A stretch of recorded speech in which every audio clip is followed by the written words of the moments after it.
Hey guys, I'm Dimension Jump and today I'll be doing my top 5 favourite Pokemon gym leaders.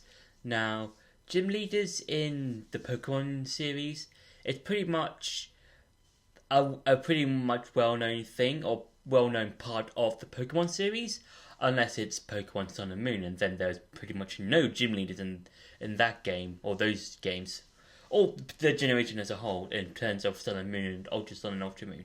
But with the gym leaders, they are there for a challenge. They're pretty much the bosses of the particular areas that you visit throughout the game, and they all have a specific unique type. And that's something really cool. And I'll just be going over. I'll be going over some of my top favorites. So yeah. So for number 5 is Karina. Now she is part of the. She's one of the gym leaders in Carlos and X and Y. And what I really like about her gym is that it's the entire gym is this entire skating arena, and if you want to progress to where Karina is, you have to defeat each of the trainers. Then you can progress to Karina, and in her team is a Machoke, a Harlucha, and a Meanfu. And what makes Karina memorable is probably because of her Lucario, and it's a bit of a shame that she doesn't use it in her gym battle, because I think that would have been cool to see, to having the Karina to use her Lucario before you fight her again at the top of the tower where you get the Lucario Knight and the Keystone, so you can Mega Evolve.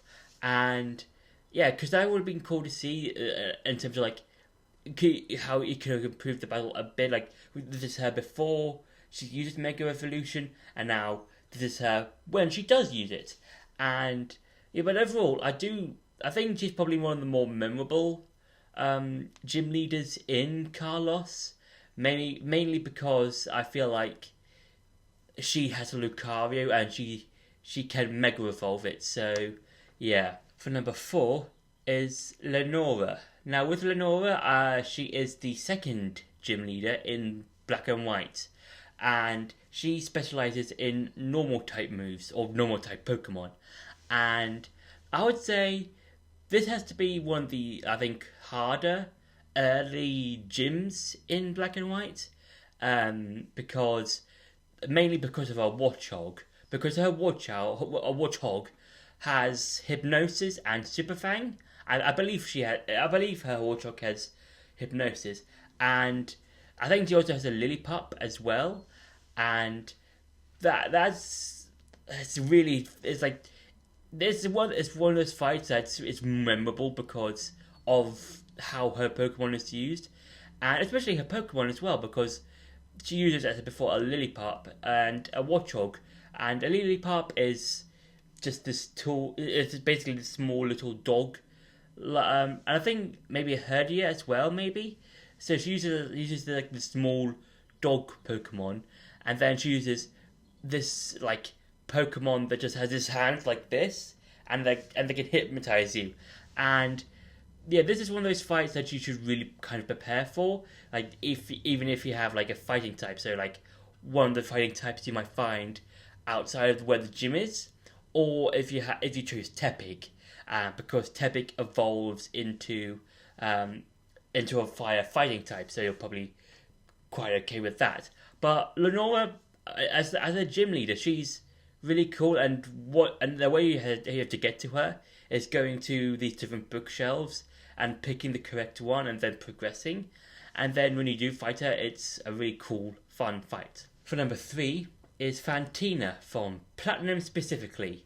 Now, with Fantina, she's probably the only gym leader in the whole of the Pokemon series to change in terms of when you get to fight her, because in Diamond and Pearl, she's like the 5th gym leader you fight, but in Platinum, she's the 3rd, and that's something really, really cool, because you don't really get to see that with other gym leaders, where it's like, oh, let's fight all of the gym leaders in order, and then when the next or when the better version of the game comes out, it's just the same thing.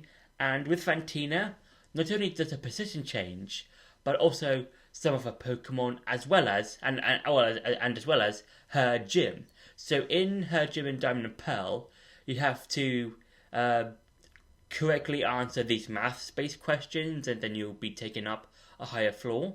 But in Platinum, you have to basically have a torch and basically just walk around, finding the specific shape of a pattern, and then go to the correct doored pattern, and then you progress.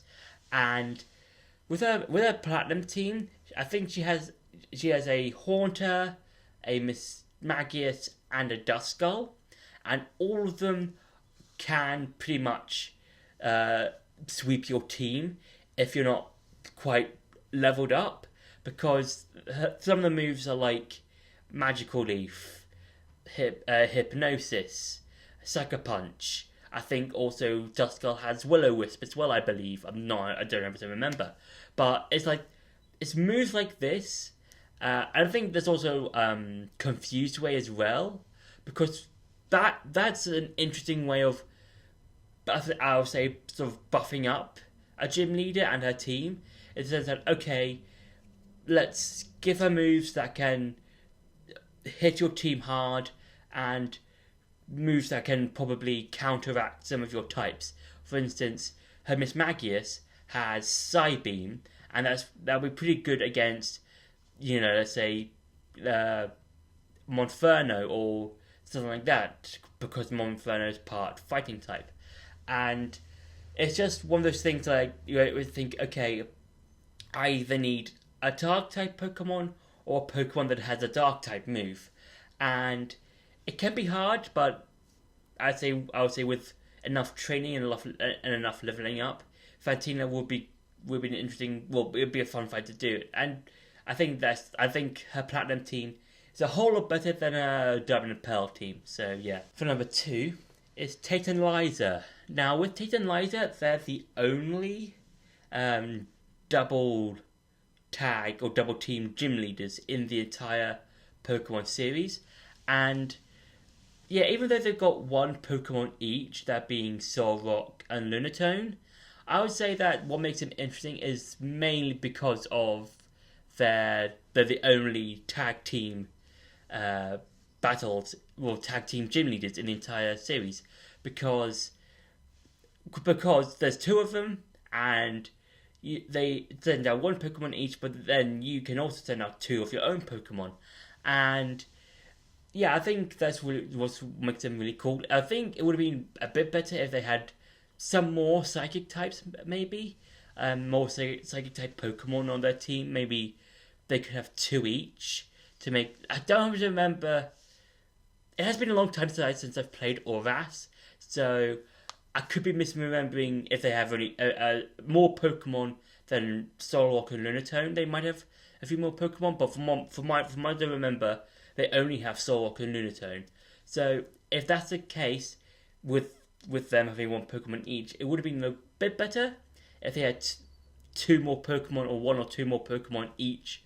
So then the battle would be a bit better. But overall, I would say that what makes it memorable is because of their tag team battle. So yeah. And for number 1 is Byron.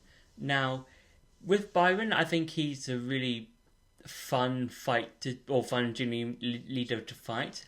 And I think one of the reasons is because he is the father of the first gym leader you fight in Diamond, Pearl, and Platinum, and his team kind of mirrors his son's team, but a whole lot stronger. So with his son, he's got a Geodude, a Cranidos, and an Onix, whereas with Byron, he's got a Bronzor, a Steelix, and the evolved form of Sheldeon.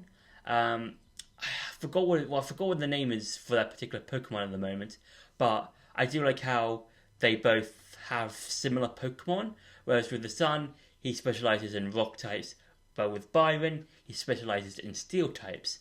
And it's such a fun fight because I believe both Pokemon, or both teams, both your team and Byron's team, could probably deal the same amount of damage to each other, depending on what moves were dealt. So it could range from the moves like fire or fighting or ground types from your team, or any of the steel, rock, ground, or whatever other types Byron used for his team. And yeah, it's such a fun, cool fight. And what I like about the gym as well, as a whole, is that you're on these pad things, and you have to take the pads on these different parts of the gym. So that you've got some that rises upwards, some that goes to the left or right, and that sort of stuff. And it's almost like a maze, sort of. So like some pads will go just up and down, or basically just stay in the same place where you were, or they'll make you continue onwards until you reach Byron. So yeah, that's quite cool. And his team looks like they can patch a wall, or just patch a wallop to your team, like one hit, and that Pokemon's probably down, and then you have to use another Pokemon as then you have to use your next member and stuff like that. So yeah, overall I would say Byron is pretty much, I would say he's my favourite gym leader in Platinum, or down in Pearl and Platinum. Mainly because of his team. I think his team is probably the best, or probably one of my favourites overall, because of I enjoy battling them and stuff like that. So yeah. So that's been my top 5 favourite gym leaders. I hope you enjoyed this video. Don't forget to like, share and subscribe, and I'll see you in the next video.